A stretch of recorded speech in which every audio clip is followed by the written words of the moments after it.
Hello, guys. It's Chris here, otherwise known as UtdActive on Twitter and other socials like Instagram and our Discord. Right, so today we are just going to talk about transfers, obviously, as we're in the transfer window. So we're going to talk about Frenkie de Jong, what's going on there, situation. Obviously, some of my Discord people are eager to understand what's going on with that one. We're going to talk about Antony from Ajax and why it's gone quiet. Obviously, we're going to talk about the hot property striker in Benjamin Sesko because there's quite a bit of updates around him. And what else Manchester United are doing in terms of their outgoings. We know that Alex Telles is about to join Sevilla, which I did explain last week that he was transfer listed and Ten Hag doesn't want him. So that looks like it's going in the right direction. Could be a loan. It looks like it's going to be a loan, maybe with an option to buy. I don't know yet. Looking into that one. So we'll go into all these details and what to expect towards the end of the window and these sort of things. So what we're going to talk about first, obviously the one that's been going on for a long time is Frenkie de Jong. What I will say in the last couple of weeks, there has been a meeting to conclude a way forward, which we will discuss at some point, not in this podcast. But I want to just clarify some of the stuff that's gone on in the last couple of weeks, because I find that a lot of stuff on social media, a lot of things are driven up on interest, and fans will have meltdowns about specific things, and they're unsure about stuff. So I want to just explain a few things because obviously I've been looking into these sort of details. What I want to say is this, and I say this to a lot of my Discord users, is that unfortunately you've not had the pleasure of dealing with Spanish sources much because Manchester United rarely look in the La Liga for players that are high caliber like Frenkie de Jong. And there's a lot of contradictions, even in papers that are alone. I'm not going to name them, but people know who they are. So there's a lot of contradictions, and there's a lot of journalists guessing and doing stuff because it helps their account or it helps for engagement purposes. And then there's these Spanish aggregators that only give you half the story, or they report what they want to report to drive up interest and engagement. So there's a lot of that going on with Spanish things, and quite frankly, it's been quite embarrassing from them.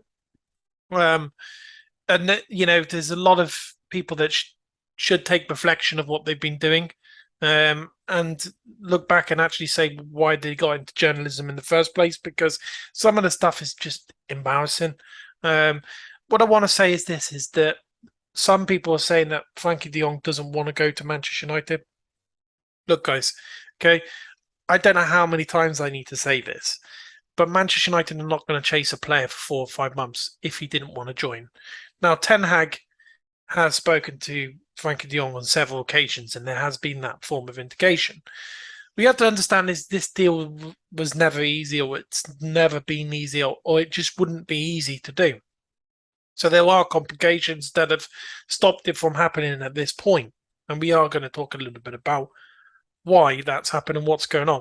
Now, in the last couple of days, we've had stuff like, and this gets recycled probably every 3 to 4 weeks, that Chelsea are interested in Frenkie de Jong. Now, there's no doubt that there are other clubs interested in Frenkie de Jong because of the caliber of player he is. Now, my personal feeling is that Chelsea wouldn't use him right, and I just don't feel like the manager there at Chelsea would use him right. He's very strange in where he puts people in positions. He's a fantastic manager, but I'm just saying it wouldn't be the right environment for De Jong to move from the La Liga to the Premier League to Chelsea and adapt. He would easily adapt under Ten Hag because he already knows his system and what he expects from him. So there's that to think about. Right? But I'd say Chelsea's interest is serious, but then it's not a priority for them. So they're just looking in the background and saying, okay, maybe there could be something that happens in 3 or 4 weeks, or Barcelona could change their decision on what they're trying to do without hinting too much on that one. So there's a lot of stuff going on in the background. But what I will say is that, don't think that Manchester United will be working on the deal for 4 months. Look, take an example of Timber. As soon as Manchester United knew, within 24 hours, they moved away from him and started engaging in Martinez contacts and getting that done, which I explained on Discord that was what was going to happen, and it happened. So You got to understand that, and you got to be logical. And it's difficult sometimes because people will have a meltdown on Twitter, or they'll have a meltdown on social media because they've seen something and it's negative towards their own club. So they're going to engage, and accounts love doing that to you. And you have to be a little bit canny and understand sometimes that that is what they're doing. So, although yes, Chelsea's interest is real at the moment, there isn't anything particular concrete. But as we go through the transfer window, things can happen. But it's always a complicated deal, and the problems that not just Manchester United would have, but any other club would have, is this particular deferred wages. Now, Barcelona and Barcelona fans, of course, are going to downplay it. That's their decision. I'm not there to criticise whatever they do. But what I want to tell you is that the deferred wages is a problem, and it's been a problem since 4 months ago. You know, De Jong is happy to move, but these deferred wages need to be paid, and there are other stuff for like agent fees, sign-on bonuses, and there's stuff that hasn't been paid by Barcelona that is expected to be paid to Frenkie de Jong if he was going to leave the club. Now, Barcelona are coming to say that we don't have to pay you this amount. We can pay it over a certain period of time on your original contract. So there's a lot of legalities in there going because they don't actually know what the process would be if the contract is obviously null and void and they go and sign a new contract with Manchester United or another club. And then would they get all of that money that he's owed? So that's a complication at this point in time. Also, some stuff around the levers and stuff like that it's no relevance to what happens to Frenkie de Jong. The fact remains is that Xavi would like Frenkie de Jong to leave Barcelona. Now he can say what he wants, in the media, but that's fine because obviously they're trying to tiptoe around Frenkie de Jong because of all this stuff that's going on with his financial stuff end. So Laporta's doing the same. So that's normal. And you have to take those two with a pinch of salt. Even the president of Barcelona, which is really strange because you'd think the president is final decision, but he's the kind of guy who says we're not talking to anyone, we're not negotiating with any club. But then 2 days later, you see Arnold and John in Barcelona speaking to the high board of Barcelona. So it's very bizarre. So you have to take stuff like what he says with a pinch of salt. And absolutely, there was a decision made last week on way forward. Obviously, I can't talk about it at the moment, but there was a decision made. Whether whoever that benefits, it benefits them. But as I said, it's an interesting one, and we'll see what happens for the future. And obviously, Barcelona have got a lot of stuff to sort out, like register their players and these sort of things. So they've got to do some ins and outs and those sort of things. They've had a good window, to be fair. They've probably had the best window. They might be doing that as a short-term gain to get long-term pain. There might be some things coming their way, but as I said, that it's up to them. I'm not interested in Barcelona. That's up to them. I hope for them to have a good season. I always like historical clubs, and it's up to them. So that's kind of where we are with Frenkie de Jong. And it's an interesting one, but it's never been an easy deal from the start. And I have told the guys, Manchester United had the done deal between them and Barcelona, but it's complicated in it. It is a very complicated deal with a lot of stuff getting involved, a lot of obstacles. And if you go back to what Richard Arnold was saying in that video that shouldn't have been authorized, he said there are things in the way that we just can't control. And that would have given you a good indicator early on that this was always going to be a problematic deal for Manchester United. And that's the reason why it would take so long. Even now we're in August the 2nd and nothing's really happening in terms of the media, which is standard because they're not getting told anything. But last week they've had a meeting and they've decided on a way forward, and we'll have to see what goes on from that one. And I'll confirm as soon as I got approval to talk about it. But as you could probably imagine from what I've spoken about, what's gone on. But as I said, Manchester United, and I'm not saying that the deal's collapsed. I'm not saying that now at this point. What I'm saying is that they do have backup options, and they are starting to, they do have that list where there's a potential opportunity because of the uncertainty of Frenkie de Jong. And, Manchester United, although it looks like that they're only looking for like one signing in one position, they are looking at alternatives for their first choice. But Ten Hag presses for Frenkie de Jong, believes he's the right player for the club. You know, Manchester United fans wouldn't have thought about Frenkie de Jong 4 or 5 months ago, or a little bit longer than that, when Ten Hag came in. They didn't think it was possible until it became possible. So we'll see what happens. Hopefully later this week, I can release that particular podcast once I've got approval of knowing about what all the details are from that meeting, because I don't have everything yet. So I want to just make sure that everything is in place, and then I'll add all the additional stuff to the recording that I've already done. So it'll be an interesting one. But what I say to Man United fans is, please, you got to stop talking about it. Go and do something else. Go and relax, and go and wait and see, because the window's closing soon anyway. So hopefully there's a way forward for Manchester United, and they will have the necessary signings. I still expect them to do at least 3 more signings. But in the transfer window, you never know. It just depends on how the negotiations go. So we'll see, and we'll talk a little bit about why I think they still will do at least 2 to 3 signings, maybe 4 in this last period, because they are busy and active. Although it doesn't look like it, we will talk a little bit about that as we go. So that's Frenkie de Jong. I'm happy to talk about it a little bit more in Discord if people want to drop me a message in the transfer channel. That's fine. We can talk about it a little bit more in detail. So that's where we are with that one. Anyway, let's talk about Antony from Ajax. So it's gone a bit quiet, and there's reasons for that. Is, you know, Manchester United definitely want Antony from Ajax. There's no question about it. The problem you've got is Ajax have sold a lot of players. Now, people can say that's a myth, but they've sold some integral players that have been there for a while. So it takes a while for the other new players to kind of get to grasp and adapt to the Ajax way. So yes, they've signed quite a few players, but they need to adapt still. So they lost, like Gravenberch, Martinez has gone. Ten Hag obviously is a manager of Manchester United.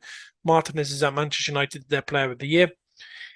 Timber's a little bit unsettled at the moment, although he's staying at Ajax. Gravenbach's gone, Missouri's gone, whatever his name is. So Haller's obviously gone. Hopefully he gets better soon. God bless him. But there's a lot of players that have gone that were used to the kind of the Ajax way. So they've got to adapt. And that's why, there was stuff that came out saying 100 million euros was a little bit over the mark. So what Ajax want is around 85 million euros. But Manchester United are only prepared to pay 70 million euros.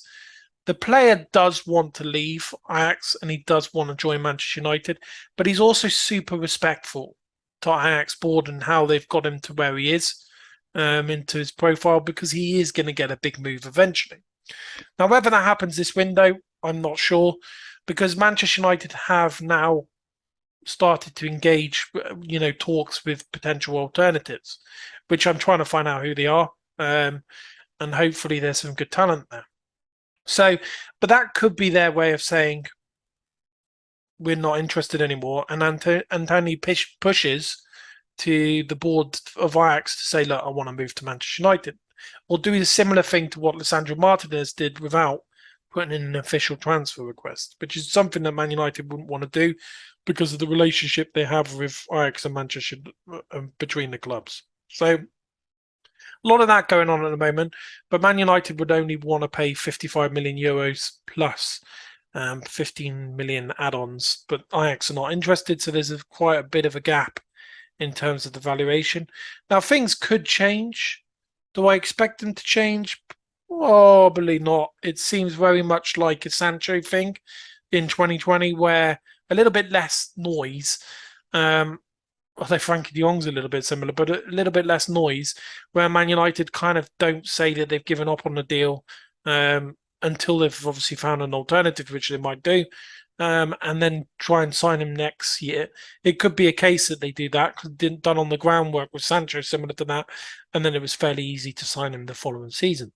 So there's a lot of that going on at the moment with Antony. We will have to wait and see, but they are talking with alternatives at this point in time. So they are moving forward, and they are looking for a couple of forwards in that sense.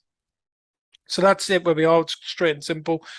Now, when it comes to Benjamin Sesko, now this player, most fans wouldn't have known about 2 or 3 weeks ago, and he's suddenly come under the radar. Now, I've looked into him a little bit, and I think he would be perfect for Manchester United, and obviously Man United think it'd be perfect for him to be at the club. So, John's had discussions with the camp, with the agents camp on a few occasions to say, look, we would love to sign this player. Salzburg obviously want a good fee. I think they would get somewhere between 35 to 40 million pounds and be happy with that. And Man United are expected, I think even today, expected to, from my understanding from the sources I've spoken to, is that there will be an informal offer to Salzburg to see if they are willing to sell him. Now, I hope they don't loan him back and they actually take him for this season, as opposed to that, because that might be discussed. But I'm hoping they don't do that and they take him. I think Ten Hag, because of the value, and I think Ten Hag's the uncertainty with Ronaldo, they're definitely going to be looking for Sesko as the option for this season. So we'll have to wait and see on that one. But Manchester United are actively engaging in conversations with Salzburg and the agent in terms of the fee, the kind of what they expect, and obviously the wages. I don't see it being a problem. I could see Sesko going to Man United. It just has to be obviously agreed and negotiated with the clubs. And Salzburg, obviously, if they get 40 million pounds, they'll be happy with that. But we'll have to see what happens in the coming days. And hopefully they're successful for Manchester United and they can sign their fourth or fifth player, whoever it's going to be. Well, no. So that one looks positive at the moment. Obviously, there are other clubs interested, like Chelsea, Madrid.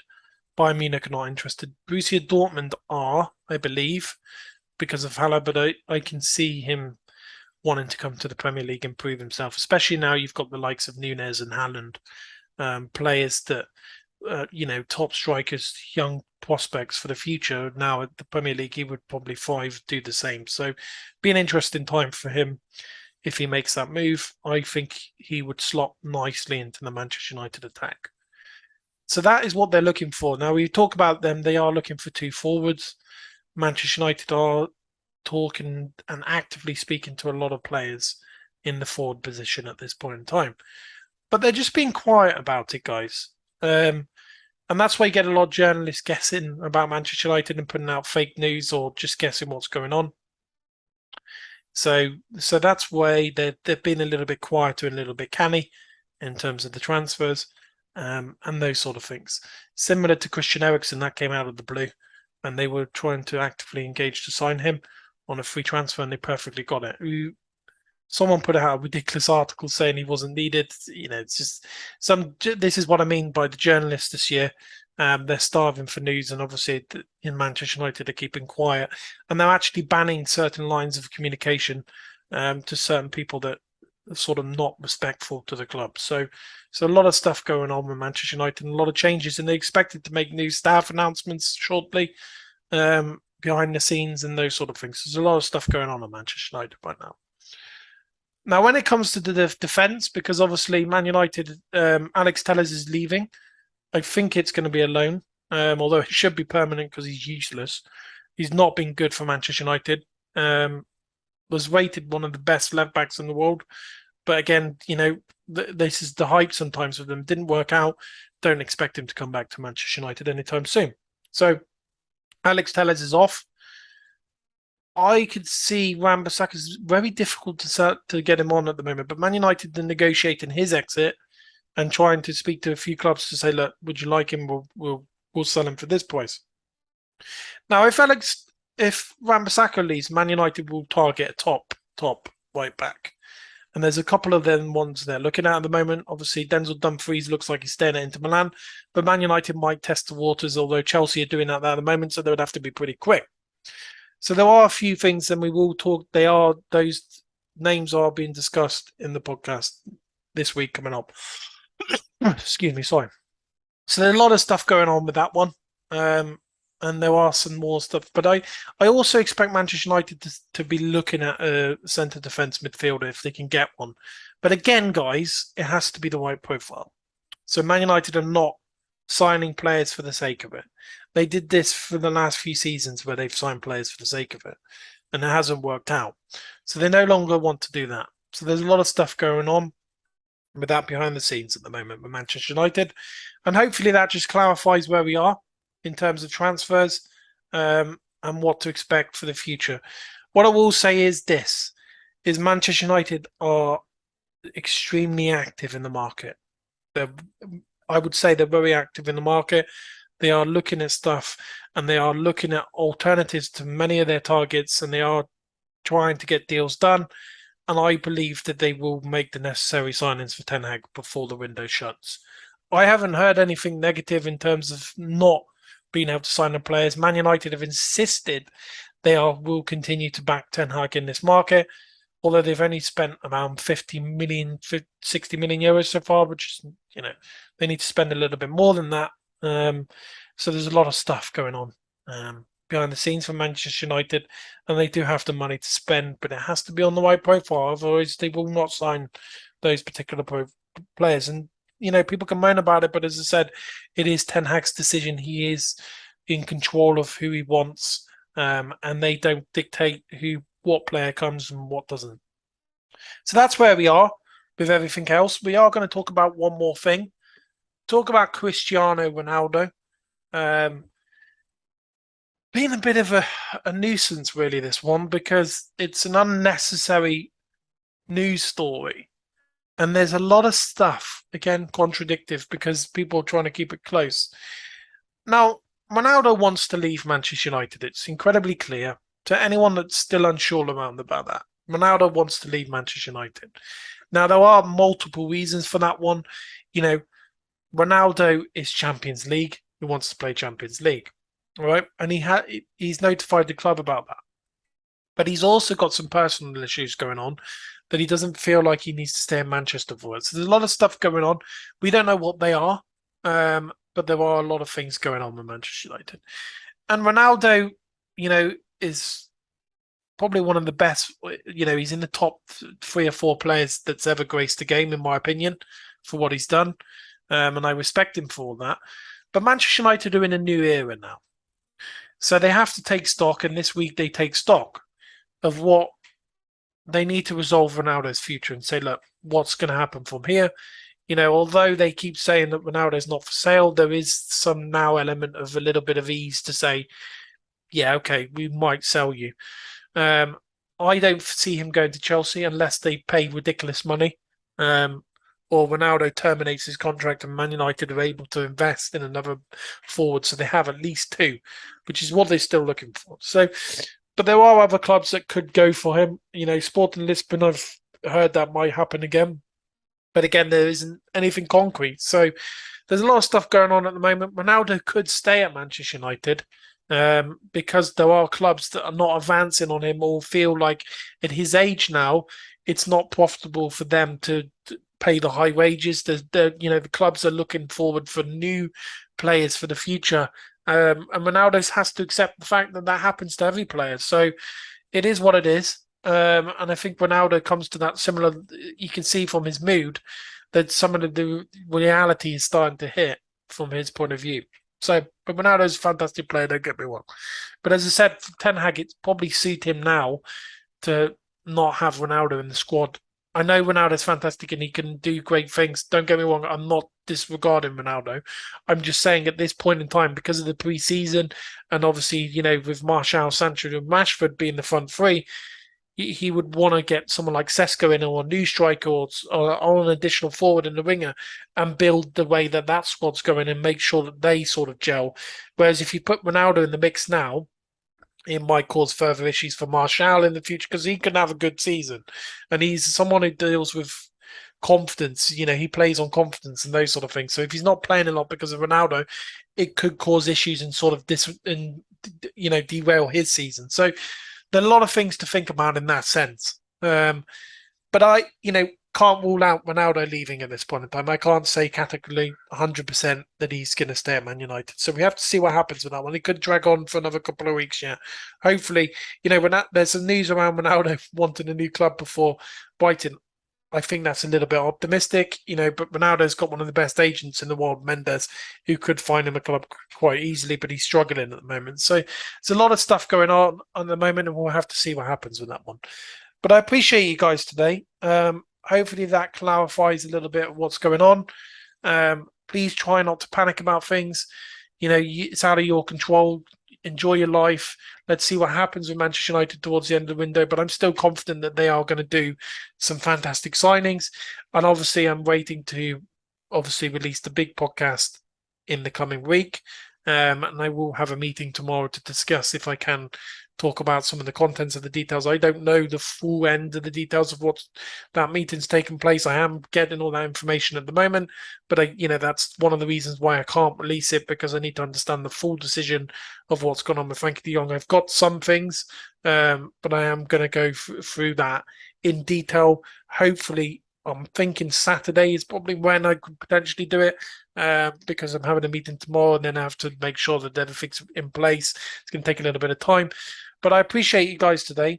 Thank you for all the subscribers on Twitter. We've got 22 and a half almost, which is brilliant. 22,500, which is brilliant. Good progress for our first window. Appreciate all the writers, obviously everyone that's following us from any other social platform. Hopefully you guys are having a good week. Stay safe, and make sure that you subscribe to our channel. If you don't want to do that, it's fine. Come and follow us, come and comment, come and chat with us in Discord. I appreciate you guys though. Stay safe. Peace.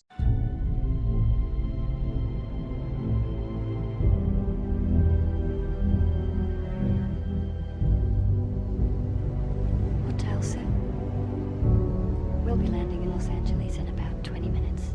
Do you need immigration forms? Thank you. Hot towel, sir. Oh, no. Do you need immigration forms?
Welcome home, Mr. Cobb. Thank you, sir.